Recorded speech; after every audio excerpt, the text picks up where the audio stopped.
세상 소망 다 사라져가도 주의 사랑은 끝이 없으니 살아가는 이 모든 순간이 주 은혜임을 나는 믿네. 2절로 고백합니다. 주 사랑 내게 있네. 그 사랑이 날 채우네. 주 은혜 내게 있네. 그 은혜로 날 세우네. 주 사랑 내게 있네. 주 사랑 내게 있네. 그 사랑이 날 채우네. 주 은혜 내게 있네. 그 은혜로 날 세우네. 아멘. 세상 소망 다 사라져가도 주의 사랑이 끝이 없으니 살아가는 이 모든 순간이 주 은혜임을 나는 믿네. 세상 소망 다 사라져가도 세상 소망 다 사라져가 주의 사랑은 끝이 없으니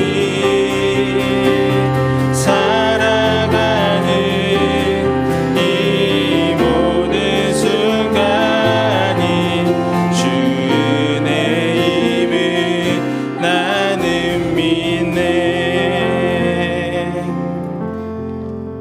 아멘. 우리 기쁜 마음으로 박수치며 찬양하도록 하겠습니다.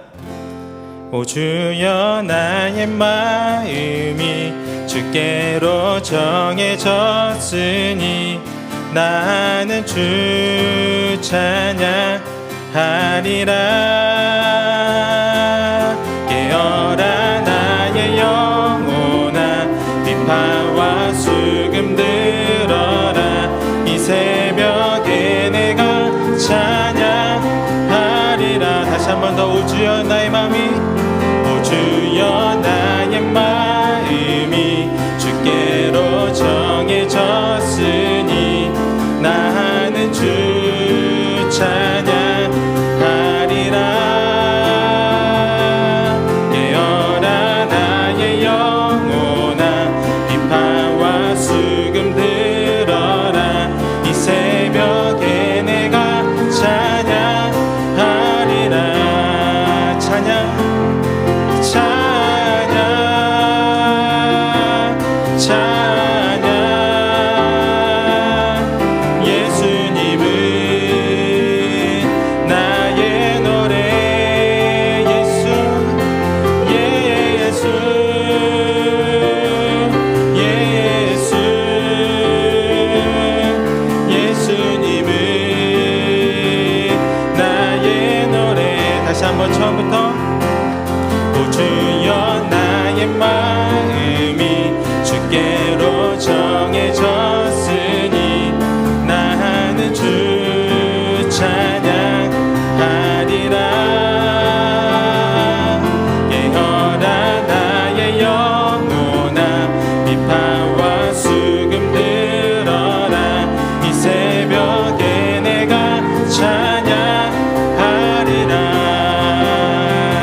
다시 한번 처음부터 고백합니다. 기뻐하며 함께 노래 부르리 소리 높여 할렐루야 부르리 주님 앞에 나와 찬양 드리며 우리 주님과 함께 기뻐하리라. 아멘. 나의 창조자 나의 구원자 가장 귀한 나의 예수님 찬양합니다. 나의 치료자 나의 선한 목자 되신 주 예수 나의 주 찬양하리. 나의 창조자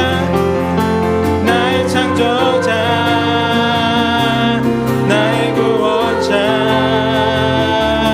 가장 귀한 나의 예수님 찬양합니다. 나의 치료자 나의 선한 목자 되신 주 예수 나의 주 찬양하리. 예수 나의 주 예수 나의 주 찬양하리. 예수 나의 주 예수 나의 주 찬양하리. 아멘. 우리 기쁨 되신 주님께 영광의 박수 올립시다. 할렐루야.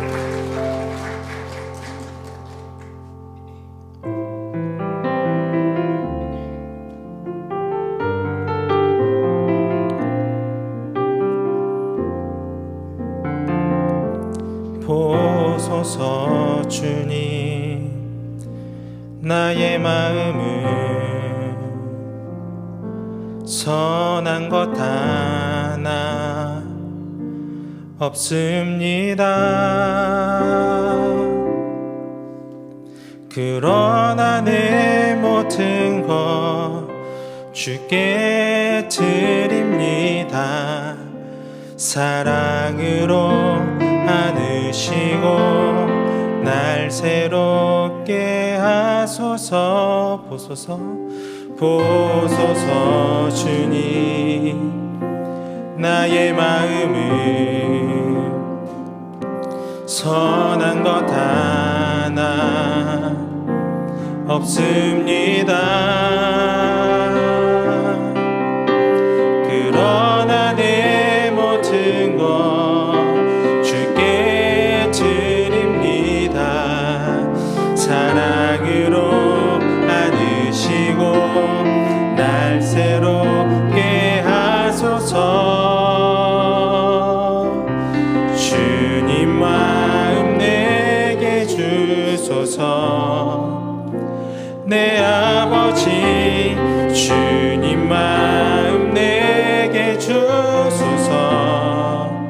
나를 향하신 주님의 뜻이 이루어지도록 주님 마음 내게 주소서. 보소서 주님 나의 마음은 선한 것 하나 없습니다.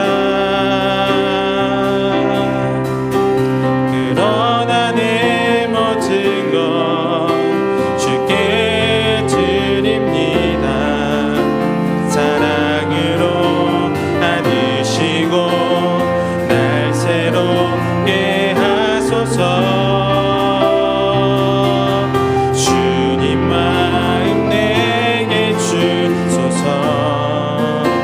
내 아버지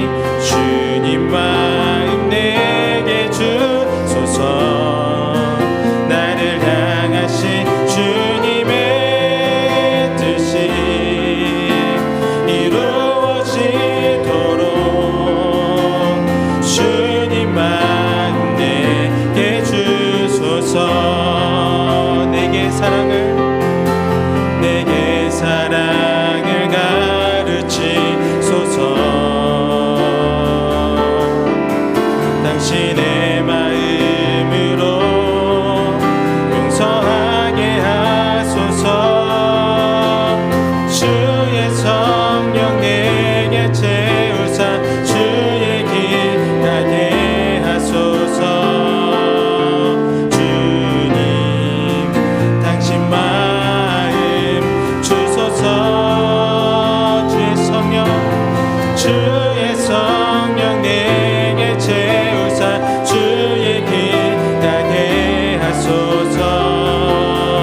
주님 당신 마음 주소서. 주님 마음 내게 주소서. 내 아버지 주님 마음 내게 주소서. 나를 향하신 주님의 뜻이 이루어지도록 주님 마음 내게 주소서. 주님 마음 내게 주소서. 내 아버지 주님 마음 내게 주소서. 나를 향하신 주님의 뜻이 이루어지도록 주님 마음 내게 주소서. 우리 기도하며 나아가실 때 주님의 영으로 성령님 함께 하시사 우리의 마음 가운데 정한 마음을 허락하셔서 시간 우리의 마음이 주님의 마음을 닮아갈 수 있도록 우리의 행동이 우리의 삶의 실천이 주님의 모습을 닮아갈 수 있도록 주님 함께하여 달라고 동행하여 주신 그 은혜를 우리가 기대하고 소망하며 우리 기도하며 나아가도록 하겠습니다.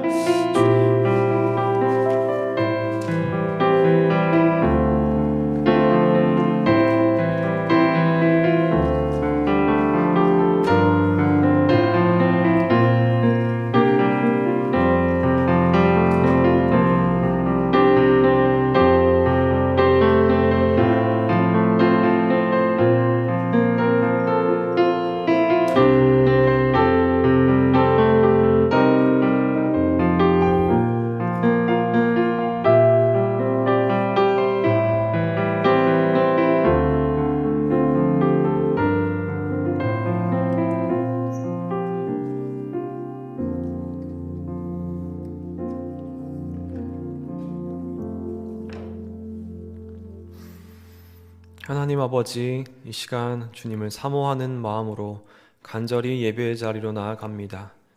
이 시간 이곳에 우리와 함께하여 주셔서 주님의 뜻과 마음을 우리에게 알려주시고 주님의 마음을 품는 귀한 시간 될 수 있도록 우리 모두를 주장하여 주시옵소서.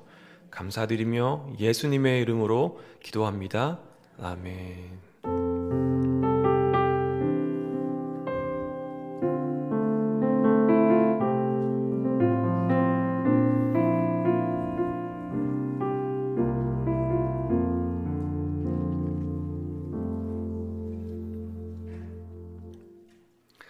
이번 주 학과다 말씀 3번 읊조리며 우리 마음에 새기도록 하겠습니다. 요한 1서 4장 11절 말씀. 사랑하는 자들아, 하나님이 이같이 우리를 사랑하셨은즉 우리도 서로 사랑하는 것이 마땅하도다. 요한 1서 4장 11절 말씀. 요한 1서 4장 11절 말씀. 사랑하는 자들아, 하나님이 이같이 우리를 사랑하셨은즉 우리도 서로 사랑하는 것이 마땅하도다. 요한일서 4장 11절 말씀. 요한일서 4장 11절 말씀. 사랑하는 자들아, 하나님이 이같이 우리를 사랑하셨은즉 우리도 서로 사랑하는 것이 마땅하도다. 요한일서 4장 11절 말씀. 아멘. 하나님께서 이 시간 우리에게 허락하신 말씀은 신약성경 로마서 12장 말씀입니다. 로마서 12장 1절부터 2절까지의 말씀입니다.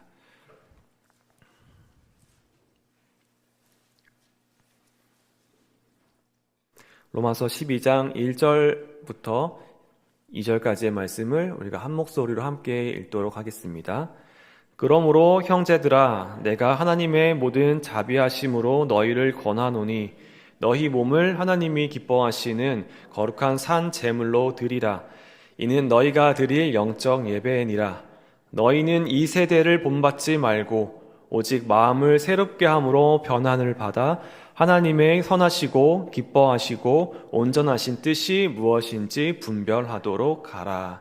아멘. 이 시간 좋으신 주님의 은혜와 평강이 우리 모두에게 임하길 빕니다. 신앙인으로서 늘 우리가 직면하는 문제는 그리스도인으로서 어떻게 살 것인가 하는 문제입니다. 과연 어떻게 사는 것이 그리스도인으로서 올바르게 사는 것일까? 우리가 말씀을 통해서 얻게 되는 답은 굉장히 분명하고 간단하고 명료합니다. 하나님을 사랑하고 이웃을 사랑하면서 그렇게 살면 되는 거죠. 너무나 간단한 하나님의 말씀입니다. 그런데 어떻게 하나님을 사랑하고 또 어떻게 이웃을 사랑하며 살 것인가 하는 문제는 그렇게 간단해 보이지 않습니다. 이웃을 사랑해야 하는 것은 당연하고 마땅한데 어떻게 하는 것이 이웃을 사랑하는 것일까 하는 문제는 간단하지 않는 것이죠. 특별히 삶의 구체적 자리에서 내가 살아가고 있는 나의 삶의 자리에서 내가 어떤 선택을 하고 어떤 실천을 하는 것이 어떤 행동을 하는 것이 어떤 태도를 취하는 것이 그리스도인으로서 하나님을 사랑하고 또 이웃을 사랑하는 것인가 하는 문제는 굉장히 때에 따라서 어려움에 직면하기도 합니다. 제가 갓 20살이 됐을 때 이제 대학생 1학년이 된 거죠. 그동안은 동네에 있는 학교를 이제 걸어서 이렇게 왔다 갔다 했었는데요. 이제 지하철을 긴 시간을 동안 타고서 그렇게 학교를 가야 되는 때가 됐습니다. 지하철을 이제 오래 타다 보면 여러 가지 재미있는 상황을 겪기도 하지만 갈등 상황을 종종 겪기도 하는데요. 제가 이제 지하철을 타고 다니면서 가장 첫 번째 겪었던 갈등은 어르신들, 노약자분들에게 자리를 양보하느냐 마느냐 이런 갈등입니다. 이제 20살이 돼서 신나게 새 학기를 맞이해서 학교로 갈 때는 기분도 좋고 새롭기 때문에 양보를 하고 일어서는 게 어렵지 않았습니다. 그래서 한치의 망설임도 없이 앞에 또는 좀 멀리에 계시더라도 어르신을 불러서 이쪽에 앉으시라고 이렇게 양보를 했었는데요. 지하철을 그렇게 왕복 3시간씩 타면서 학교를 다니다 보니까 어느새 한 달, 2달 지나니 이제 힘이 들었던 겁니다. 그래서 이제 자리가 생기면 어떻게 해서든 앉게 되고 또 한 번 앉은 자리는 절대로 일어나지 않기 위해서 여러 가지 노력을 했던 거죠. 그래서 이제 앉자마자 고개를 숙인다거나 또는 눈을 감는다거나 또는 이제 저기 어르신이 보여도 애써 못 본 척 외면하기도 했었습니다. 더 심한 갈등이 있었는데요. 바로 몸이 이제 불편하신 분들이 금전을 요구하시면서 이렇게 제 앞을 지나갈 때예요. 어떤 분들은 종이에 자신의 구구절절한 사연, 슬픈 사연들을 써서 이렇게 나눠주시기도 하고 받기 싫어도 제가 손을 내밀지 않아도 저 무릎 위에 놓고 가시기도 하고 그래서 이 종이를 어떻게 받아야 되나 말아야 되나 이렇게 하면서 주위를 두리번거리고 눈치를 살폈던 적이 있는데요. 또 어떤 분들은 껌이나 이제 볼펜을 파시면서 본인의 소득을 얻기 위해서 그렇게 하시기도 하고요. 때로는 그런 것도 없이 그냥 그저 애처로운 목소리로 구걸을 하시는 경우도 많이 있습니다. 이제 갓 20살이 된 청년 그리고 신학생 1학년인 저로서는 그 순간을 그냥 넘어가기가 힘들었습니다. 그래서 단돈 1,000원이라도 이렇게 빼서 드리곤 했는데요. 나중에 알게 된 것은 누가 저에게 이렇게 얘기해 주는 거예요. 그렇게 하시는 분들이 사실 몸이 불편한 건 맞지만 그게 사실은 막 조직을 이루어서 아주 체계적으로 사업처럼 그런 일을 한다는 거죠. 그래서 결론은 돈을 주면 안 된다. 오히려 나쁜 일을 하게 되는 거다. 이런 이야기를 들었습니다. 또 이런 이야기를 들었어요. 그분들이 어떤 어둠의 조직이 있어가지고 그 어둠의 조직이 그분들을 좋은 말로 하면 이제 고용하는 거고 나쁜 말로 하면 착취해서 돈을 사람들에게 구걸해서 이렇게 받아오게, 가져오게 한다라는 거죠. 그래서 마찬가지로 결론은 돈을 주면 안 된다. 돈을 주게 되면 나쁜 사람들의 그 배를 배불리게 하는 거다라고 이제 얘기를 했습니다.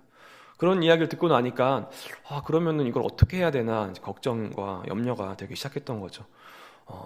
때로는 이제 주머니 사정이 좋지 않았기 때문에 외면하기도 했고, 또 때로는 그 말이 사람들이 말이 맞는 것 같아서 안 주는 게 맞다라고 생각을 하기도 했었습니다. 어떤 게 진짜 사실인지는 잘 모르겠지만 그분들이 실제로 움직이기 힘들고 몸이 아프고 또 어느 정도는 금액을 채워야지, 금액을 가져가셔야지 또 쉬시지 않을까라는 생각에 단돈 1,000원이라도 드리곤 했었습니다. 그렇게 지하철을 오랫동안 수년 넘게 타고 다니다 보니까 그런 일들이 이제는 자연스럽게 대수롭지 않은 일로 여겨지게 됐습니다. 그런데 최근에도 이제 지하철을 탈 일이 있어서 이제 길게 탈 일이 있었는데요. 최근에도 이제 이러한 갈등을 다시 새롭게 겪게 됐습니다. 이제 제 신분이 이제 바뀐 거죠. 그래도 이제 내가 목사인데, 신학교 1학년일 때는 어떻게 넘어갔는데 이제 목사인데 지나가는 그 분들을 어떻게 외면하는 게 이게 맞나? 내가 눈을 감고 책을 보고 이렇게 고개를 숙이는 게 이제 맞나라고 하는 이제 갈등이 막 제 안에서 이렇게 요동치기 시작하는 거죠. 그래서 가방 앞주머니에 이제 비상시 놓고 다니는 그 작은 지폐 몇 장을 꺼낼까 말까, 손이 올라갔다가 내려갔다가 그 갈등을 막 하는 거죠. 그래서 어쩔 때는 타이밍을 놓치기도 하고, 또 어쩔 때는 그게 참 어려운 게 도움을 드리면 그냥 도움을 드려서 끝나면 되는데 주변에 사람들이 이제 저를 쳐다보는 거죠. 저 사람이 돈을 줬어라고 쳐다보게 되고, 그게 때로는 되게 부담스럽게 느껴지거든요. 또 어쩔 때는 그 이제 받으신 분이 감사한 표현을 하시는데 저는 단돈 1,000원, 2,000원 드린 건데도 불구하고 너무 감사하게 큰 목소리로 막 그렇게 고개 숙이시면서 과하게 표현하시니까 때로는 그게 이제 죄송스러워서 또 못 드리기도 하고, 아무튼 이게 굉장히 힘든 일입니다. 어떻게 하는 게 더 좋은 건지 잘 모르겠습니다. 우리 성도님들은 어떻게 생각하시나요? 도움을 줘야 한다? 아니면 그분들께 실제적으로 도움이 되지 않기 때문에 돈을 드려서는 안 된다? 어떤 쪽이세요? 네, 돈을 드려야 한다. 네, 아니다, 드리면 안 된다. 네, 많이 안 드신 거 보니까 저만 이게 어려운 문제가 아닌 것 같습니다. 네, 과연 어떤 것이 그리스도인으로서 이웃 사랑을 하는 합당한 실천일까? 참 어려운 지점입니다. 이 문제에 대해서 좋은 의견이 있으시면 나중에 저에게 개인적으로 알려주시면 정말 감사하겠습니다. 이런 경우는 어떨까요? 한 지역에 아주 심각한 재해가 일어났습니다. 그래서 사람들이 이제 마실 물이 당장 부족해져서요, 생명의 위협까지 받게 된 상황에 이르렀습니다. 그래서 생수를 공급하는 사람들이 갑자기 가격을 크게 올려서 아주 폭리를 취하는 상황이 발생한 겁니다. 예를 들어 평소에 한 병에 1,000원 하던 생수가 있었는데요, 이제 그 생수가 10배가 넘는 가격에 판매가 되는 거죠. 그래서 돈이 많은 사람은 그 물을 비싸더라도 마음껏 구매해서 쓸 수 있었겠지만, 돈이 좀 여유롭지 않은 분들은 그 물을 구입하기 힘든 상황이 된 겁니다. 아무리 많은 이익을 취하는 게 중요하다지만, 그렇게 이익을 올리는 것이 이 사회의 상식이라고 하지만, 마실 물이 부족해진 그 재난 상황에서 그렇게 폭리를 취하는 것이 과연 올바른 일일까 한번 생각해 볼 필요가 있습니다. 이것도 한번 선택해 보시겠어요? 네. 그래도 물건 가격은 판매자가 정하는 것이니 10배고 100배고 올려서 팔아도 된다. 1번입니다. 네. 2번은 아니다. 재난 상황의 물은 생존의 필수적인 자원이니 제재를 가해서라도 공정하게 자원을 분배해야 한다. 네. 1번과 2번? 네, 2번은 역시 손을 많이 드셨습니다. 그렇죠. 아무리 때가 어려워도 그렇게 폭리를 취하는 것은 좀 부도덕하다고 볼 수 있겠죠. 얼핏 보기에는 재난으로 고통받는 사람들의 그 절박함을 이용해서 이윤을 착취하는 게 굉장히 비윤리적인 행동으로 보입니다. 그래서 그 재난 지역에 이제 정부가 그 생수 가격을 평상시 수준으로 유지하도록 이렇게 제한을 하는 그런 법을 이제 강제했습니다. 그랬더니 어떻게 됐냐면 그 지역에서 생수를 팔려고 가져오는 사람들이 아무도 없게 된 거예요. 재난 지역에 생수를 운반하는 비용도 부담되고 또 재난 지역에 들어가는 위험도 있는데 가격이 크게 오르지 않으니까 아무도 그 지역에 와서 생수를 공급하려고 하지 않게 되는 겁니다. 그래서 결론적으로 물이 부족해지고 사람들의 피해가 더 커지게 되는 상황이 된 것이죠. 그래서 아까 2번을 드셨던 분들은 그런 상황을 초래하는 결과를 선택하신 겁니다. 네. 오히려 1번을 주장하는 사람들은 이렇게 생각합니다. 생수 가격이 10배가 오르면 오히려 공급하는 사람들이 더 많은 생수를 가져오려고 할 것이고 그래서 그 지역의 생수 자원이 증가하게 될 것이라는 거죠. 반대로 그럼에도 불구하고 그렇게 되면 돈이 없어서 물을 구입하지 못해 생명의 위협을 받는 사람들이 발생할 수도 있게 된다는 입장 또한 틀린 말은 아닙니다. 그래서 그분들은 어떤 위기 상황에서는 사람의 생명을 어떠한 이득을 얻는 것보다 더 중요하게 우선시해야 한다라고 주장하는 사람들의 입장인 거죠. 과연 어느 것이 그리스도인으로서 이웃을 사랑하는 합당한 실천일지 고민이 되는 대목입니다. 그리스도인으로서 우리는 어려운 사람들을 돕고 그들에게 공정하게 대하는 것이 마땅하다고 생각할 수 있습니다. 하지만 가격 인상을 강제하면 공급자들이 생수를 제공할 동기가 사라지게 되고 결국 더 많은 사람이 물 부족으로 고통받게 될 수도 있는 거죠. 이 상황에서 이웃을 사랑하라 라고 하는 하나님의 명령을 어떻게 실천할지 고민이 깊어지게 됩니다. 물론 이 이야기는 가상의 시나리오지만 그리스도인이 어떤 신앙과 윤리 또 복잡한 현실 이 사이에서 균형을 찾는 것이 얼마나 어려운 일인지를 보여주는 이야기입니다. 이렇게 우리의 삶 속에서 하나님의 뜻을 분별하며 실천하는 일은 단순하지 않습니다. 어떤 선택이, 어떤 행동이 정말로 하나님의 사랑과 정의를 실천하는 것인지 분명히 알기 어렵기 때문입니다. 특별히 고도로 발전된 오늘날의 현대 사회에서는 더더욱 그것들을 판단하기가 참 어렵습니다. 그래서 우리는 늘 하나님의 지혜를 구하며 성령님의 인도하심을 따라서 살도록 그렇게 애써야 하는 것이죠. 하나님의 뜻에 맞도록 세상을 단순히 하나님의 뜻에 맞도록 그렇게 반대하는 것이 아니라 세상을 하나님의 뜻에 맞도록 변화시키고 진정으로 이웃을 사랑하는 방법을 찾고 고민해야 하는 겁니다. 그러다 보니 이 땅에서 살아가는 그리스도인, 우리들의 이 삶이 굉장히 때로는 버겁고 어렵고 또 불편한 것으로 여겨질 때도 있습니다. 그렇지만 그렇게 하나님의 뜻과 지혜를 구하며 진정으로 이웃을 사랑하는 일을 찾아 나서는 그 삶을 우리 주님께서 기뻐하시고 또 그러한 삶으로 우리를 인도하시는 줄로 믿습니다. 이러한 맥락에서 오늘의 본문인 로마서 12장 1절 2절의 말씀은 굉장히 간략하지만 우리 기독교 윤리에 대한 토대를 제시하는 매우 중요한 말씀입니다. 바울은 로마서 앞부분에서 1장부터 11장까지 이제 기독교 기본 교리를 자세하게 다룹니다. 그 교리의 핵심은 믿음으로 구원을 얻게 된다라고 하는 것이죠. 그리고 12장부터 이어지는 15장 13절까지 이제 권고의 형식으로 기독교 윤리에 대해서 논의를 전개합니다. 기독교 윤리라고 하는 건 아주 이렇게 물어볼 수 있는 문제인 거죠. 기독교인으로서 어떻게 이 세상에서 살 것인지 그것에 대한 물음과 또 대답이 바로 기독교의 윤리입니다. 그러니까 그리스도 예수 안에서 의롭게 칭해지고 새 생명을 얻은 우리 그리스도인들이 이 땅 가운데서 어떻게 실천하고 무엇을 추구해야 할지 그 새로운 삶의 조건, 삶의 표준이 무엇인지를 밝히는 게 이제 기독교 윤리입니다. 오늘 본문 1절, 2절은 그 권고의 시작으로서 윤리적 교훈의 토대가 되는 매우 중요한 원리를 제공하고 있고요. 이어지는 12장 3절부터는 여러 가지 구체적인 실천들을 제시하고 있습니다. 여기서 바울이 제시하는 그리스도인의 윤리적 토대는 바로 하나님의 자비에 대한 그리스도인의 응답입니다. 먼저 은혜로 주어진 하나님의 구원의 선물이 있고 그 구원의 선물을 받은 우리가 그 은혜를 받은 우리가 자발적으로 자기의 모든 것을 산 제물로 드리는 그런 응답의 행위가 나타나게 되는데 그 응답의 행위가 바로 기독교 윤리의 근거가 된다는 말입니다. 먼저 우리 1절 말씀을 다시 한번 읽어보겠습니다. 우리 1절입니다. 그러므로 형제들아, 내가 하나님의 모든 자비하심으로 너희를 권하노니 너희 몸을 하나님이 기뻐하시는 거룩한 산 제물로 드리라. 이는 너희가 드릴 영적 예배니라. 아멘.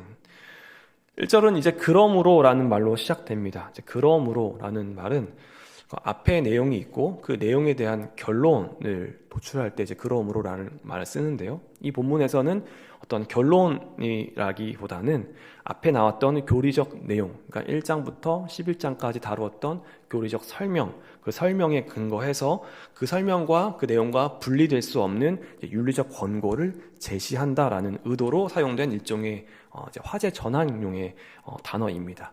그러니까 로마서 앞부분에서 하나님의 은혜로 주어지는 구원의 교리를 역설한 바울은 이제 그러므로라는 말을 사용하면서 그것과 연결된 반응, 곧 그리스도인의 윤리적 삶을 오늘 말씀을 통해서 소개하고 있는 겁니다.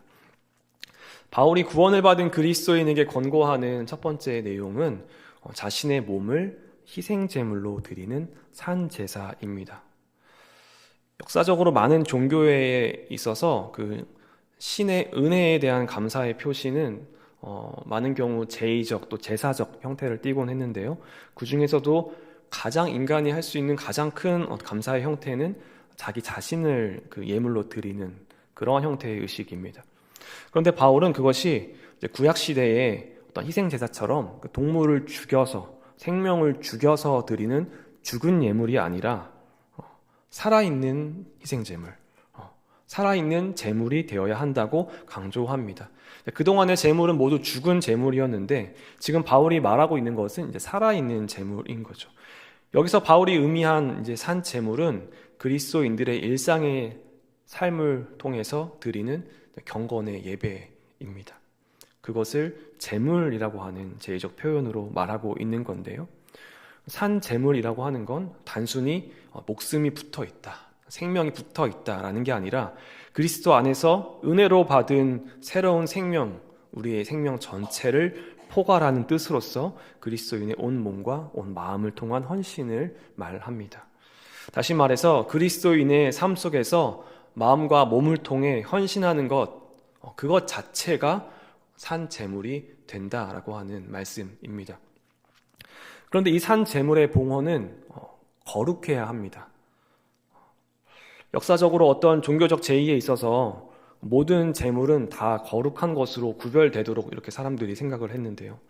유대교와 기독교에 있어서도 마찬가지 거룩하게 예물을 바쳐야 함을 강조하고 있습니다. 이 거룩하다, 하나님께서 말씀하시는 거룩하다의 기본적인 뜻은 따로 떼어놓다, 구별되었다라는 것이죠. 오직 이 거룩하게 구별된 예물과 또 거룩하게 구별된 예배가 하나님을 기쁘시게 하는 겁니다. 하나님을 기쁘시게 한다라는 건 바로 그 예물이 하나님께 용납됐다, 그 예배가 하나님께 받아들여졌다라고 하는 의미입니다. 어떤 예물과 제물과 예배가 바쳐질 때 중요한 건 그 제물이 과연 신에게 용납되었는가, 신에게 바쳐졌는가라고 하는 문제이죠. 그래서 제사를 드리는 사람들은 흠없는 희생제물을 드리려고 심혈을 기울이기도 했습니다. 때에 따라서 어떤 사람들은 그들의 제물의 연기가 올라가는 그 방향을 주시하거나 또는 뭐 강물이 흐르는 방향이나 또는 별들의 움직임을 관찰함으로써 그 제물이 그 신에게, 자신이 섬기는 신에게 연락됐는지를 판단하기도 했습니다. 그런데 오늘 본문에서 하나님께 연락되는 거룩한 산 제물은 당연히 연기의 방향이나 하늘의 움직임을 관찰해서 판단할 수 있는 것이 아닙니다. 하나님께 연락되는 거룩한 산 제물의 의미는 피조물인 인간이 창조주 하나님의 뜻에 합당하게 살아가는 그런 합당한 분별된 그 삶에 있는 겁니다. 이러한 맥락에서 그리스도인의 자기 자신을 드리는 가장 귀한 제물은 우리의 매일매일의 일상의 삶에서 하나님의 뜻대로 살아가는 거룩한 그 삶을 구체적으로 살아내는 데 있습니다. 그러한 삶의 헌신이 바로 너희가 드릴 영적 예배니라에 대응하는 내용입니다. 그런데 여기서 영적이라는 말이 오해하기 쉬운데요. 영적이라는 말의 의미가 때로는 우리에게 이제 불분명하기 때문에 보통 우리는 신비적이다 또는 초자연적이다 이러한 의미로 이해할 때가 많이 있습니다. 하지만 본문에서 영적으로라고 번역된 헬라어 로기코스, 로기케는 로고스에서 온 말입니다. 로고스는 많이 들어보셨죠? 말, 이성 또는 논리 이러한 뜻을 갖고 있는 말입니다. 그래서 로기케는 합리적인, 이성적인, 논리적인 말이 되는 정도로 이해할 수 있는 말입니다. 보통 영적인 것이나 성령에 속한 것을 의미할 때는 이 신약성경에서 푸뉴마티코스라는 말을 사용하는데요. 오늘 본문에서 바울은 푸뉴마티코스를 사용하는 것이 아니라 이성적이고 합당한이라는 뜻을 가진 말, 로기코스라는 말을 사용합니다. 그래서 바울은 그리스도인의 예배가 단순한 형식적 의무, 그런 것이 아니라 우리 인간의 이성과 이해를 동반한 자발적인 헌신임을 밝히고 있습니다. 그래서 세번역 성경은 이 영적 예배를 합당한 예배라고 번역하고 있는데요. 우리 1절 말씀을 한번 다시 읽어볼 텐데 이번에는 세번역 성경으로 한번 읽어보겠습니다. 형제자매 여러분, 그러므로 나는 하나님의 자비하심을 힘입어 여러분에게 권합니다. 여러분의 몸을 하나님께서 기뻐하실 거룩한 산 제물로 드리십시오. 이것이 여러분이 드릴 합당한 예배입니다. 아멘. 여기서 또 예배로 번역된 헬라어 라트레이아는 하나님께 드리는 경배와 봉사를 담고 있는 의미입니다. 이 역시 아주 단순한 어떤 의식적이고 형식적인 그런 예배를 가리키는 것이 아니라 하나님께 드리는 삶의 전적인 헌신, 전적인 섬김을 포함하는 말입니다. 바울은 이 단어를 사용해서 그리스도인들의 삶이 하나님께 드리는 예배 자체임을 강조합니다. 그러니까 예배라고 하는 건 특정한 공간, 특정한 시간, 거기서 행해지는 어떤 의식, 형식 이런 게 예배가 아니라 매일매일의 그리스도인의 구체적 삶의 자리에서 하나님을 섬기고 하나님의 뜻에 순종하는 것, 그것 자체가 그리스도인이 드려야 하는 합당한 예배이다. 그것 자체가 바로 거룩한 산 제물이다 라고 하는 겁니다. 따라서 거룩한 산 제물을 드리는 것, 다시 말해 일상의 삶에서 하나님의 뜻을 분별해서 그 뜻에 헌신하는 실천이 너희 그리스도인들이 드려야 하는 합당한 예배, 합리적이고 그것이 말이 되는 예배라는 겁니다. 타성에 젖어 있는, 또 거칠해하는, 허례허식하는 또는 형식만 따르는 그러한 제사가 아니라 자발적인 헌신, 삶 속에서의 그런 자발적인 실천이 합당하고 또 합리적인 예배라는 겁니다. 틀에 박혀서 습관적으로 드리는 제사가 아니라 그 삶 자체를 제물로 삼아 예배하는, 온 삶 자체를 제물로 삼아서 예배하는 그리스도인의 개개인에 주어진 구체적인 삶의 현장에서 결단과 헌신을 통한 그러한 신앙의 실천이 바로 예배라고 하는 것입니다. 이로써 그리스도인들은 베드로전서 2장 5절에서 말씀하듯이 예수 그리스도로 말미암아 하나님께서 기쁘게 받으실 신령한 제사를 드리는 거룩한 제사장이 될 수 있는 겁니다. 이제 2절 말씀을 더 자세히 살펴보겠습니다. 우리 2절 말씀을 다시 한번 함께 읽어보겠습니다. 2절입니다. 너희는 이 세대를 본받지 말고 오직 마음을 새롭게 함으로 변화를 받아 하나님의 선하시고 기뻐하시고 온전하신 뜻이 무엇인지 분별하도록 하라. 아멘. 이어지는 2절에서 이제 합당한 예배, 경건의 실천을 위한 이제 구체적 실천의 방법을 한 가지 제시하고 있는데요. 그것의 첫 번째는 먼저 이 세대를 본받지 말라라고 하는 겁니다.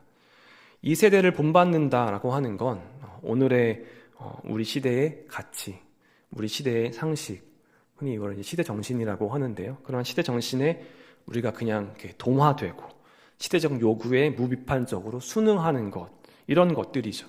더 쉽게 이야기하면 다른 사람들이 신앙이 없는 사람들, 세상 사람들이 살아가라고 하는 대로 살아가는 것, 그것이 순응하며 살아가는 것이죠. 그들의 기준에 순응하면서 맞추는 겁니다. 그런데 바울은 그렇게 순응하지 말고 마음을 새롭게 함으로 변화를 받아서 하나님의 선하시고 기뻐하시고 완전하신 뜻이 무엇인지를 분별하라라고 권고하고 있습니다. 마음을 새롭게 함으로 변화를 받으라라고 하는 건 신앙적 결단을 이야기합니다. 이제는 세상의 상식을 따라서 그냥 순응하면서 살지 말고 하나님의 뜻을 찾고 구별해서 살겠다라고 하는 신앙적 결단과 회심을 하라라는 말입니다.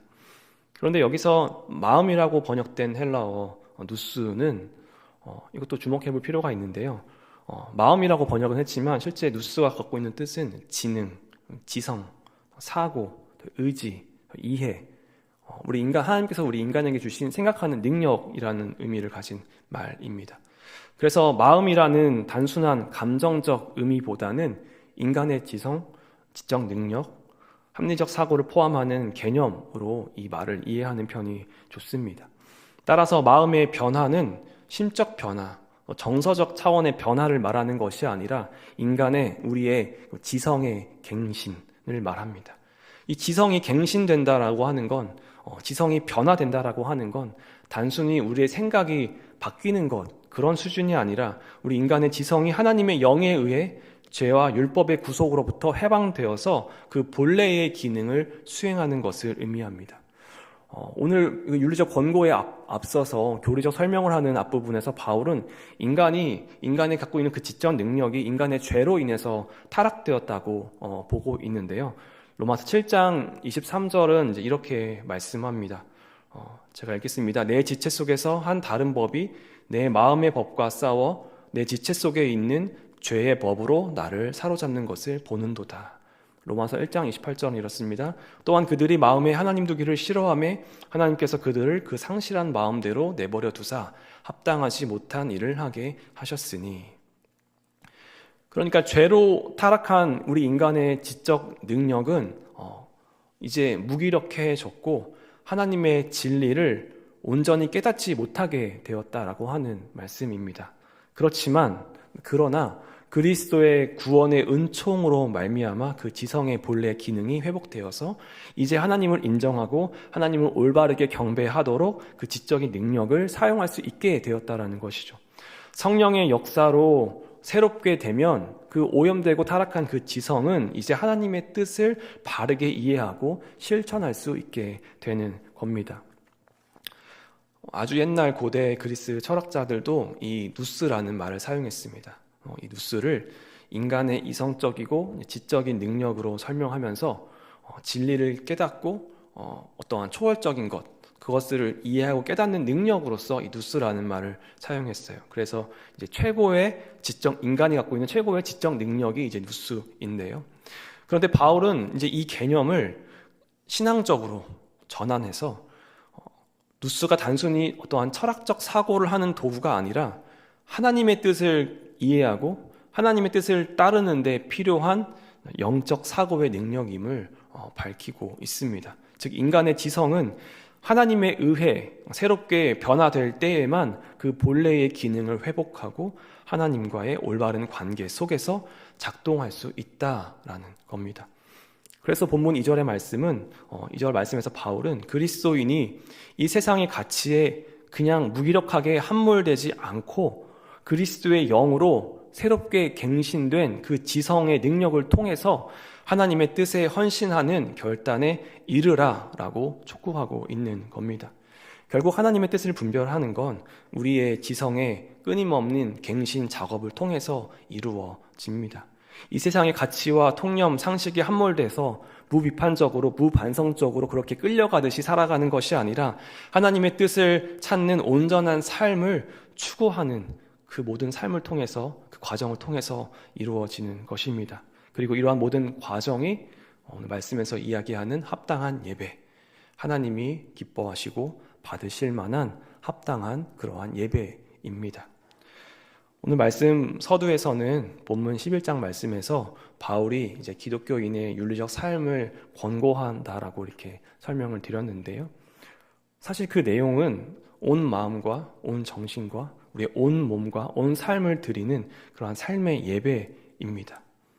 하나님의 구원과 은혜에 감사하는 일은 하나님의 뜻을 분별하여 결단하고 살아가는 일이고 이것 자체가 예배, 하나님이 받으시고 기뻐하실 만한 합당한 예배인 예배입니다.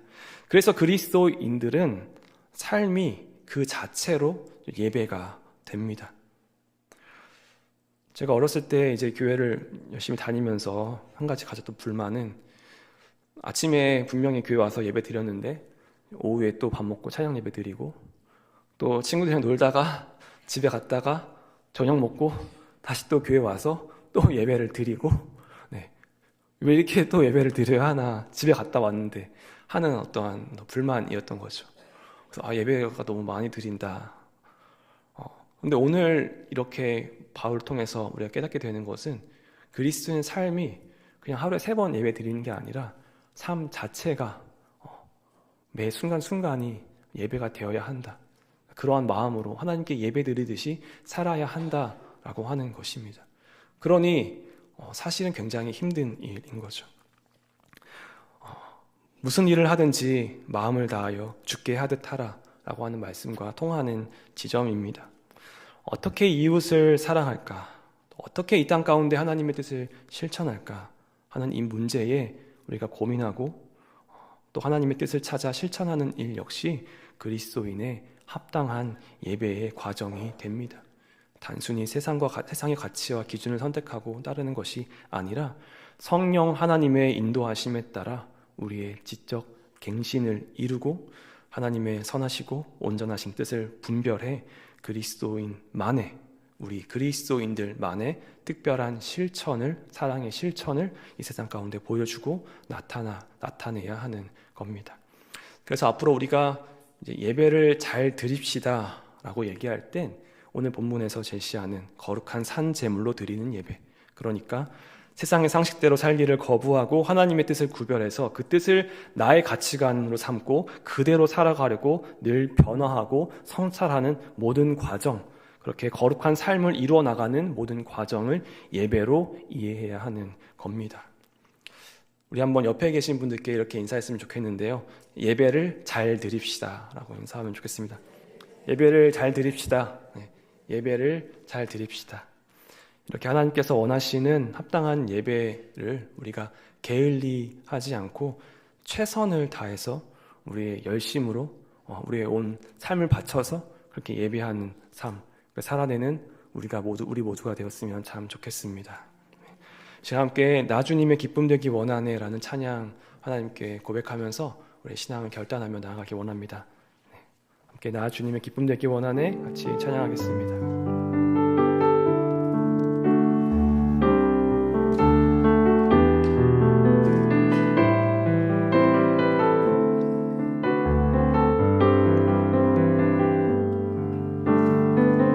주님의 기쁨 되기 원하네. 내 마음을 새롭게 하소서. 새 부대가 되게 하여 주사. 주님의 빛 비추게 하소서. 우리 처음부터 찬양하기 원합니다. 나 주님의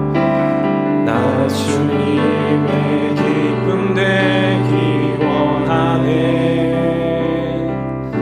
내 마음을 새롭게 하소서.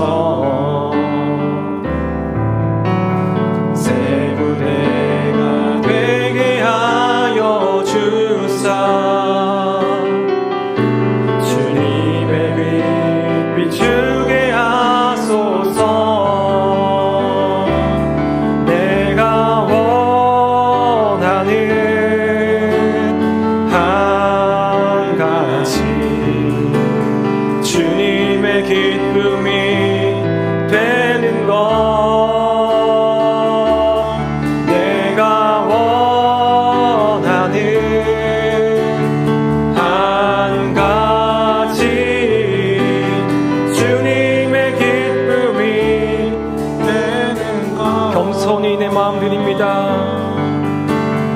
겸손히 내 마음 드립니다. 나의 모든 것 받으소서. 나의 맘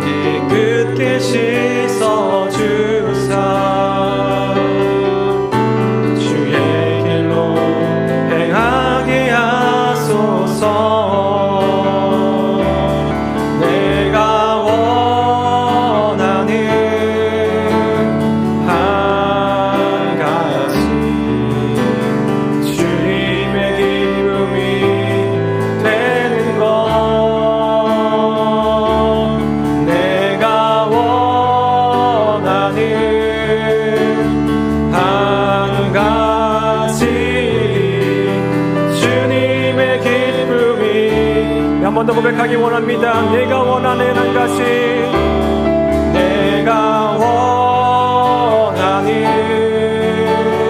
한 가지, 주님의 기쁨이 되는 것.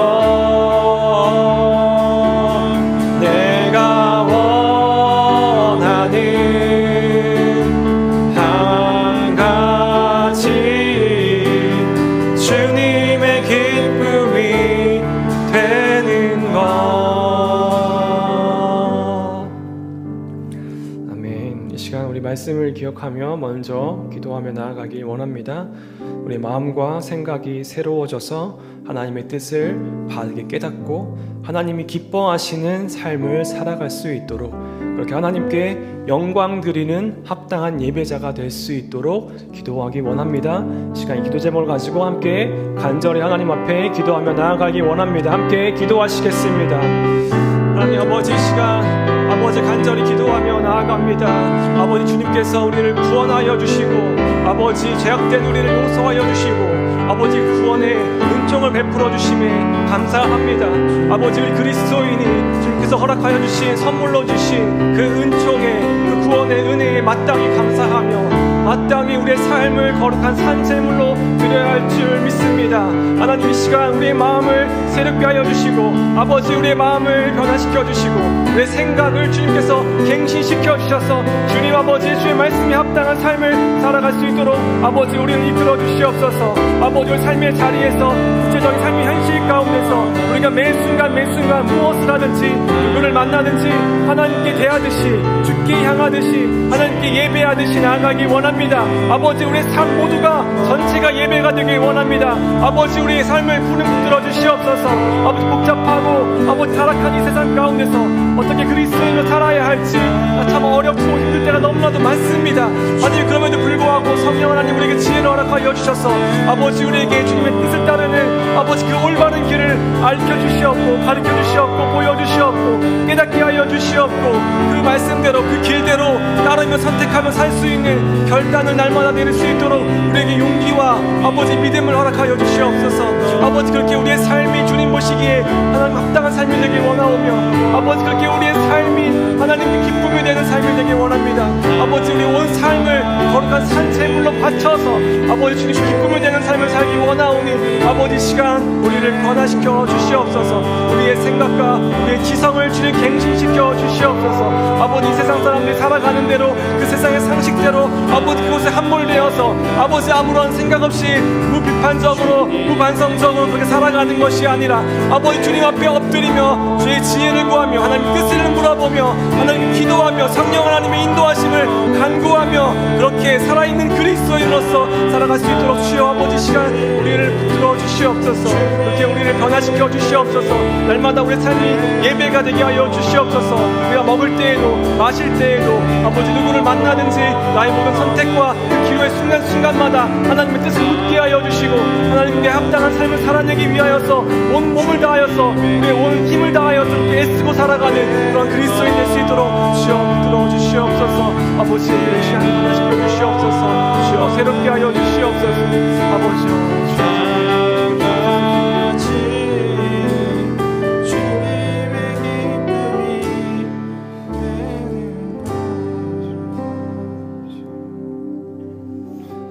계속해서 기도하기 원합니다. 이 시간 기도할 때는 우리 가정을 위해서 한번 기도하겠습니다. 하나님을 잘 따르고 섬기는 가정 될 수 있도록, 특별히 믿음의 회복이 필요한 가족이 있다면 또는 하나님을 향한 사랑의 시작이 필요한 가족이 있다면 주님 앞에 속히 나오는 그 은혜를 하나님께서 내려주시길 간구하길 원합니다. 믿음의 가정, 하나님을 기쁘시게 하는 가정, 축복의 통로가 되는 가정 되길 소망합니다. 이 시간 우리의 가정을 위하여서 함께 기도하며 나아가겠습니다. 같이 기도하시겠습니다.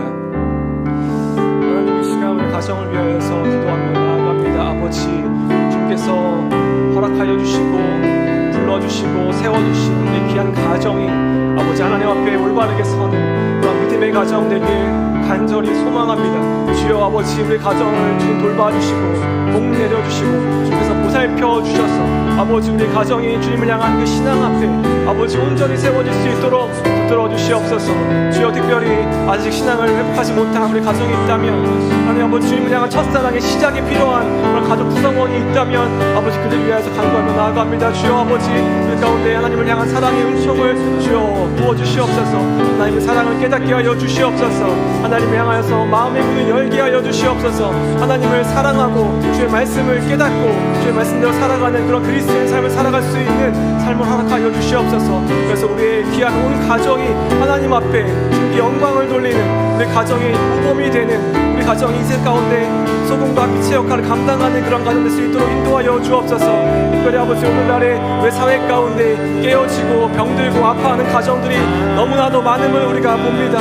아버지 약한 세대 가운데서 아버지 주님의 도우심과 주님의 다스리심을 우리가 온전히 의지하게 하여 주시고 주님께서 우리의 가정을 통하여서 내려주신 귀한 은혜와 축복을 아버지 우리가 누리며 살아갈 수 있도록 인도하여 주옵소서.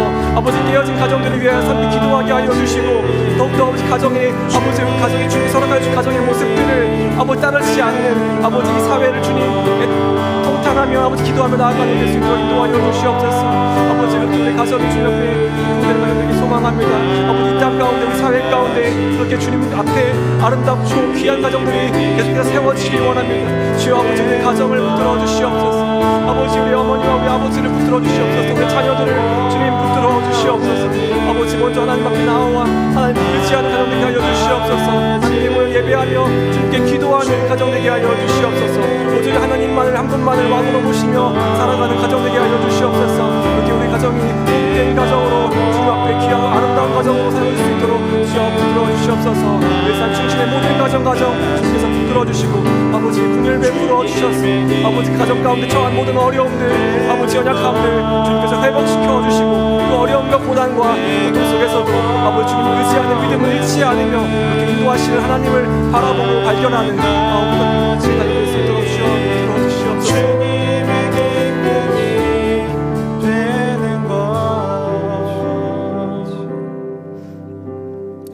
한 번 더 기도하기 원합니다. 이어서 교회를 위해서 기도하기 원합니다. 먼저는 우리 연약한 지체들을 위해서 이 시간 중보하며 기도하며 나아가겠습니다. 또 교회 사역을 위해서 기도할 때 다음 주에 이스라엘 아카데미가 우리 교회에서 있습니다. 이 모든 과정이 하나님의 인도하심 아래 잘 진행될 수 있도록 하나님의 말씀과 하나님의 역사를 바로 깨닫는 시간 되도록 하셔서 하나님께서 우리에게 주시는 그 뜻을 분별할 수 있도록 그렇게 나아가는 우리 교회 될 수 있도록 같이 기도해 주시기 바랍니다. 또 큰 시험을 앞둔 수험생들을 위해서 기도하기 원합니다. 그동안 최선을 다해 준비한 그 시간들이 헛되지 않고 좋은 결실 맺을 수 있도록 무엇보다 하나님을 의지하며 하나님의 인도하심을 경험하는 신앙으로 나아갈 수 있도록 우리 수험생 자녀들 주님께서 붙들어 달라고 함께 기도하기 원합니다. 같이 이 시간 간절히 하나님 기도하며 나아가겠습니다. 함께 기도하시겠습니다. 하나님 아버지 이 시간 우리 교회를 위하여서 기도합니다.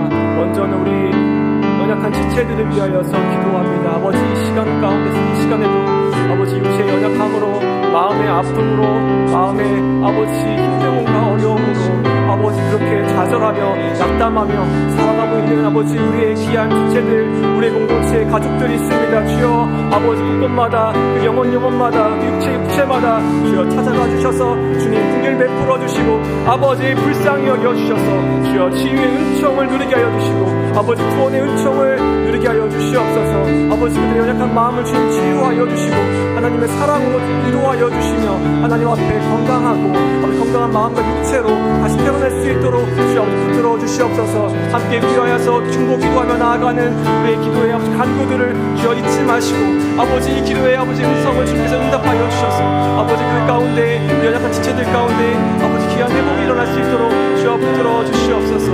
아버지 교회 사역을 위하여서도 기도합니다.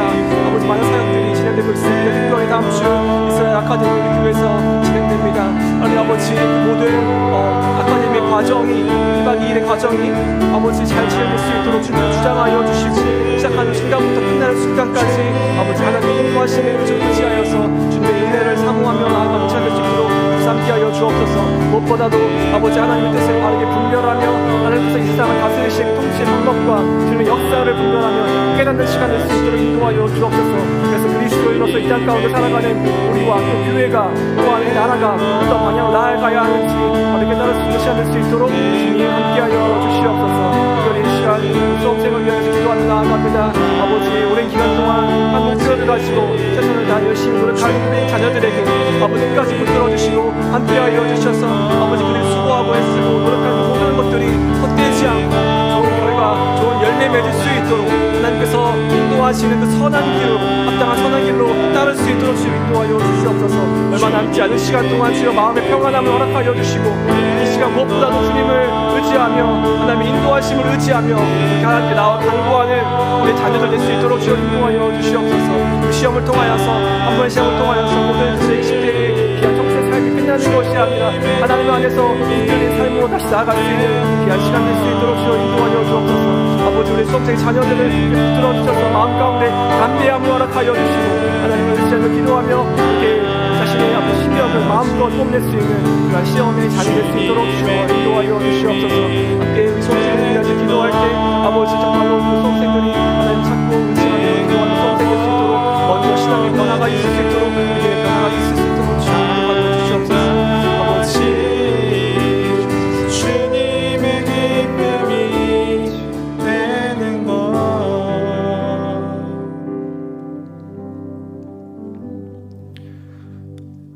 하나님 아버지, 이 시간 주님께서 베풀어 주신 자비를 생각하며 우리의 몸과 삶을 거룩한 산제물로 드리길 소망합니다.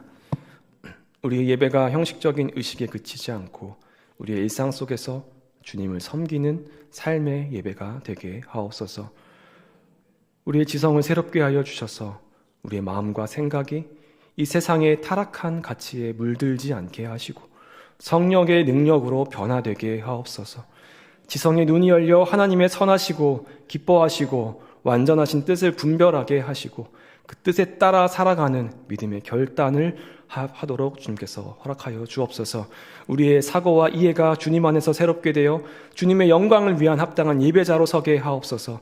또한 우리의 지성과 마음이 세상의 기준에 쉽게 휘둘리지 않게 하여 주시고 오직 주님의 말씀을 기준으로 삼아 우리의 삶을 인도받게 하옵소서. 주님께서 주시는 지혜로 우리가 마주하는 모든 윤리적 실천의 문제 속에서 바른 길을 선택하게 하시고 우리 삶이 언제나 주님께 영광이 되게 하옵소서. 그렇게 우리의 구체적인 삶의 자리에서 주님의 사랑과 정의를 나타내고 이 세상 속에서 소금과 빛의 역할을 감당하며 무엇을 하든지 주님 앞에 예배하듯 살게 하옵소서. 예수님의 이름으로 간절히 기도합니다. 아멘. 이제 주기도문으로 하나님께 기도드리고 또 영역별 기도로 모여 나아가겠습니다.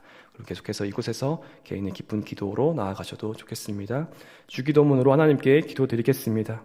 하늘에 계신 우리 아버지, 아버지의 이름을 거룩히 하시며 아버지의 나라가 오게 하시며 아버지의 뜻이 하늘에서와 같이 땅에서도 이루어지게 하소서.